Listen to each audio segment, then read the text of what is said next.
Live from our 7 Tasmania studios, your nightly news with Kim Miller begins now. Good evening. Tasmania's AFL High Performance Centre will be located on Hobart's eastern shore. The $70 million facility is expected to bring big things for the city of Clarence, despite ongoing debates about the future of a stadium.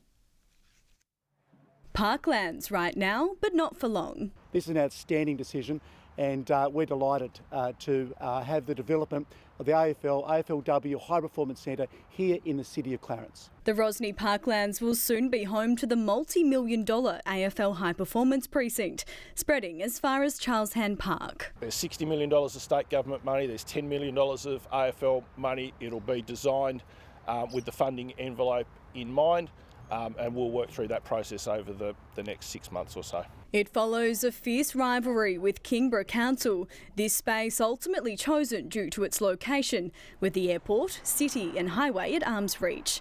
A bitter pill to swallow for Kingborough, who already boast the home of the Jack Jumpers. I spoke to the Kingborough Mayor last night. They're disappointed. Tasmania's AFL today assuring all proposals were rigorously reviewed. That process of analysis of their submission's been going on for quite some time. But it hasn't all been a smooth run. Clarence Council initially divided by the proposal. There are other locations within Clarence, and they would be better suited for such facilities. While some community members fear a lack of green spaces will have an impact, all things the mayor's considered, even vowing to move the skate park if necessary. This will enhance the use of this former golf course.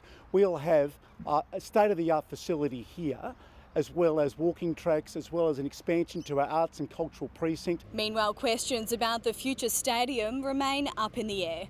The state government standing by its Mac Point proposal, which would see the multi-million-dollar facility built right here. The project set to be completed sometime during 2026, ahead of a Tassie team's commencement in 2028. Ruby Cairns, 7 Tasmania News. A decision on the future of Tasmanian quality meats has been handed down 2 weeks after shocking footage of alleged animal cruelty at the state's largest lamb abattoir was released to the public. For more, we bring in reporter Victoria Eastoe. And Victoria, the facility has been thrown a Christmas lifeline. Kim, the federal government has given it the green light to keep operating, but it does come with a list of conditions. This facility was thrown into controversy earlier this month after harrowing footage was released of animals allegedly being abused at the Cressy plant. It sparked widespread outrage and a federal government review, throwing the future of its operations into doubt. The company saying today it's been given the go-ahead to continue operating, but it's been slapped with stringent conditions amid the accusations.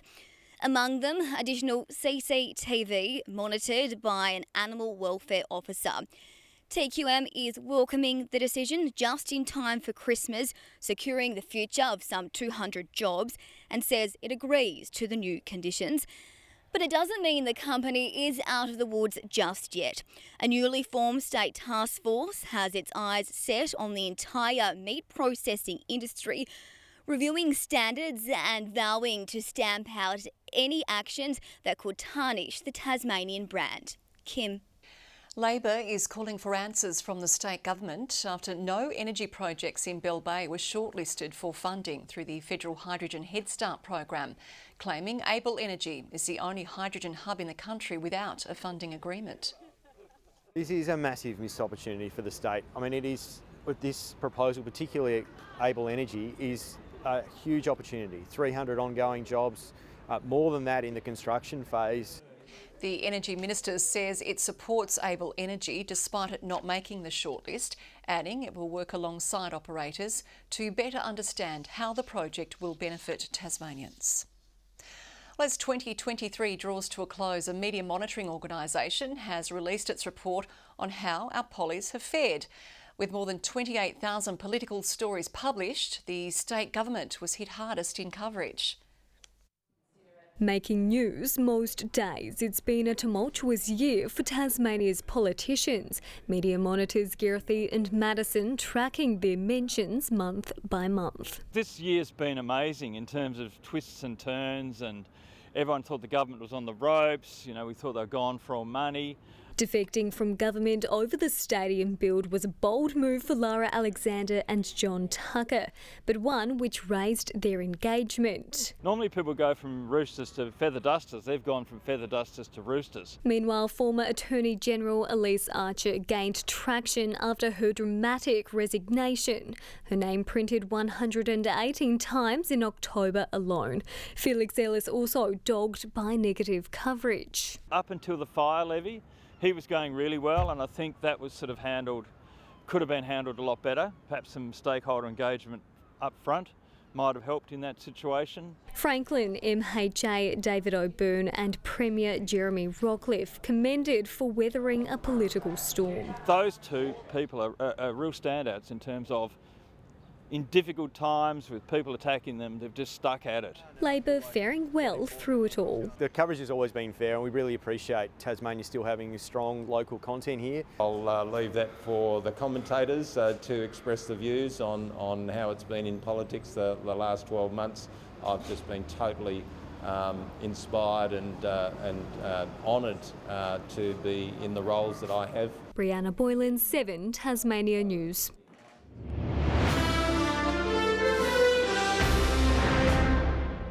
Tasmania's lagging literacy rates are firmly in the sights of the state government. It's unveiled a 3-year implementation plan to try and tackle the problem, bringing the state up to speed with the rest of the country.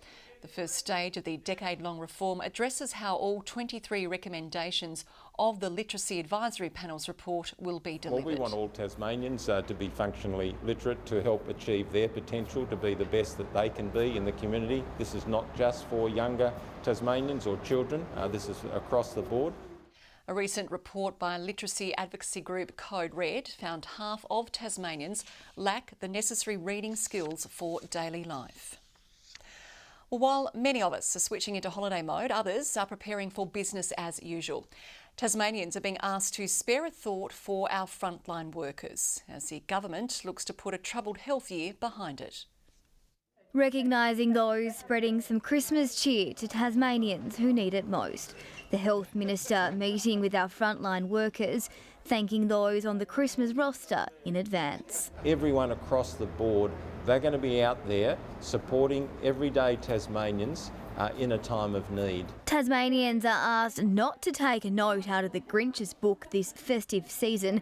Instead, practice patience and kindness as those working around the clock prepare for a peak in demand. That people need to remember that there are healthcare workers who are away from family and loved ones and are working to provide frontline care. Recognise the valuable work of all of our frontline healthcare professionals and the staff working behind the scenes. A call for consideration as the sector rounds out a troubling year of poor health report cards, with the government releasing interim recommendations into the review of our problem-plagued emergency departments. We'll see, we hope, absolutely improvements to the emergency department going forward. A New Year's resolution to address the root cause, turning the sector's diagnosis around. Victoria Risto, 7 Tasmania News. This year's Sydney Hobart is an emotive one for a Tasmanian competitor. Half a century since Hobart's Tony Fisher's Helsel won line honours and smashed the race record, his son will be chanting the same course with his father's ashes on board. When the starter's gun fired on the 1973 Sydney Hobart, it was a newcomer blowing the others out of the water. She's of lightweight ferro cement construction and was completed only days before the race. Dr. Tony Fisher's Helsel blitzing through the notorious Bass Strait to claim line honours in 3 days and 92 minutes, smashing the race record. Aboard Helsel, owner-skipper Tony Fisher says it's the happiest day of his life. 50 years on, Helsel 3 will make the same journey, skippered by Tony's son Rob, taking Dad's ashes along for the ride. He only passed away in November last year and we miss him. My sister and I miss him immensely. A World War II sailor, Tony continued racing Helsel 3 until fairly recently, passing his love for the ocean down the family line. I've been addicted to the race over the years. I had a break of 13 years in between, but when we moved back down to Hobart in 2005, I recaptured the bug and decided I better start doing it again. Rob's run the race many times and knows that out there, at the mercy of Mother Nature, the one thing to expect is the unexpected. 1984, we had more than 50 knots from the south for over 2 days. It was absolute misery. But 2019, what a great year. It was a run all the way down. It can be so varied. No matter the weather, this year's a family affair. Rob's wife, son and daughter joining the crew for the special occasion. When they heard that I was picking the crew, they jumped on board. I don't know if that's good or bad as yet. We'll see how they go after the Hobart race, whether they've still got the bug or not. Nick Kelly, 7 Tasmania News. It's not every day you get to have a picnic with the Governor of Tasmania, but Her Excellency has thrown open the gates to the public. It's only the second time locals have been given access for the picnics, with hopes the outdoor initiative will blossom. Open gates and beaming smiles. Tasmanian Governor Barbara Baker sharing the grounds of Government House with locals as an early Christmas present. We thought what a better place than to catch up with each other for Christmas, take a pause from all the chaos. Patroned over 130 organisations, community engagement has been the Governor's focus. In the past, it hasn't really been an open access, and I'm certainly trying to, as part of my community engagement, to open up the house. Attendees bringing picnic baskets and playing card games with Her Excellency. She's lovely, just a beautiful lady, and had a lovely chat with her. The garden, not only a great backdrop, but a site of fresh produce, bought by attendees with all profits going back into maintenance. We've opened a community garden, and we want children to come here and be educated about fresh produce and healthy eating. Doors opening free to the public is a rare occasion, with guided tours only available on certain days throughout the year. Anyone who missed out today will still have a chance to take in the grounds, with the next picnic just under a month away. I have done 2 tours. Excellent. Well worth doing. Charlotte Italiano, 7 Tasmania News. While Tasmanians gear up for Christmas, animal welfare agencies are urging people to think about their pets over the festive season. They say looking out for our furry friends at this time of the year is more important than ever. While humans are busy celebrating Christmas, our furry friends' needs can often come off second best. The RSPCA warning pet owners this time of year can be dangerous for our fur babies. Many of the things that we eat that are fine for us, particularly at Christmas, can be really dangerous to our pets. Chocolate, nuts, grapes and raisins, along with Christmas meats, all have the potential to be harmful. The holidays also marking a time when animal shelters are inundated with pets. Just Cats Tasmania says it has received 250 kittens in the last 3 weeks. We take in about 1,800 cats a year here at Just Cats. At the moment with kitten season, it's around 20 cats and kittens a day. Rachel Beach says there are many reasons why felines find themselves homeless. Cost of living would be one of them. Affordability, especially around this time of the year. Cats getting pregnant, so if you've got an undesexed cat and they become pregnant, people worry about the litter and what are they going to do when the kittens arrive. Those thinking about gifting a pet for Christmas are asked to think again. Dogs Homes of Tasmania says a pet is a big responsibility and not one to be taken lightly. Just Cats endorses that message. Remember that the kittens live for 15 to 20 years. They're not just for Christmas. The RSPCA cautioning to be mindful of all animals over the festive season, with the warmer weather already here. You put an animal or a young child in a car, even with the windows down, all of the science shows us that vehicle can heat up rapidly. Melinda Ogden, 7 Tasmania News.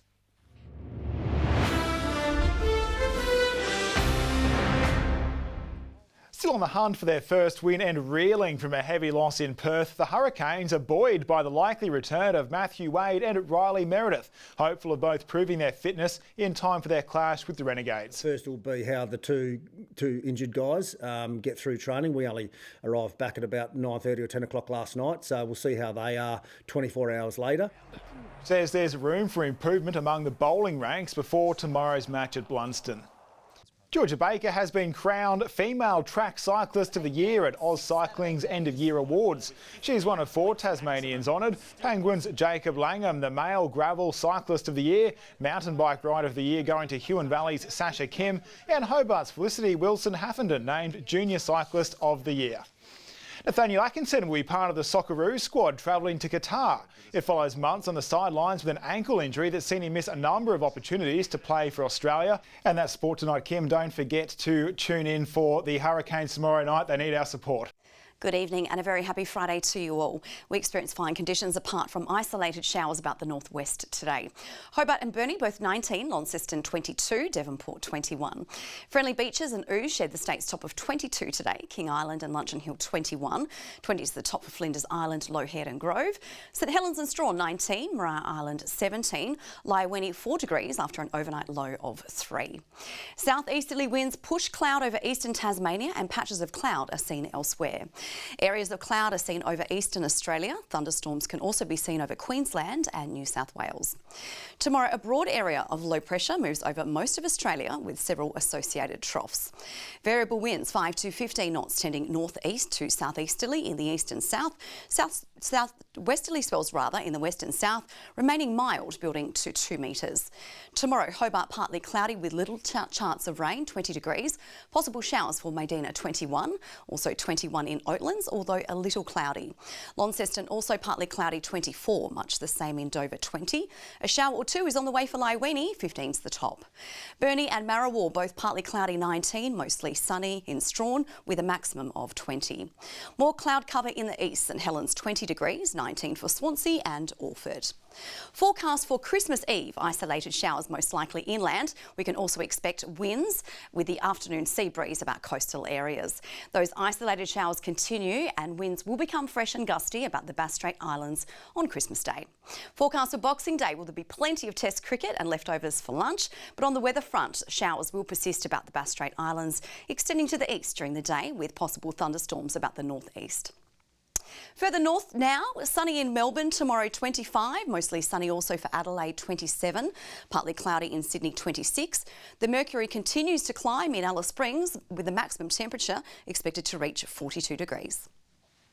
And currently in Hobart it's mostly cloudy 16, partly sunny and 20 in Launceston, also partly sunny in Devonport and just 3 sleeps, Kim, until Christmas.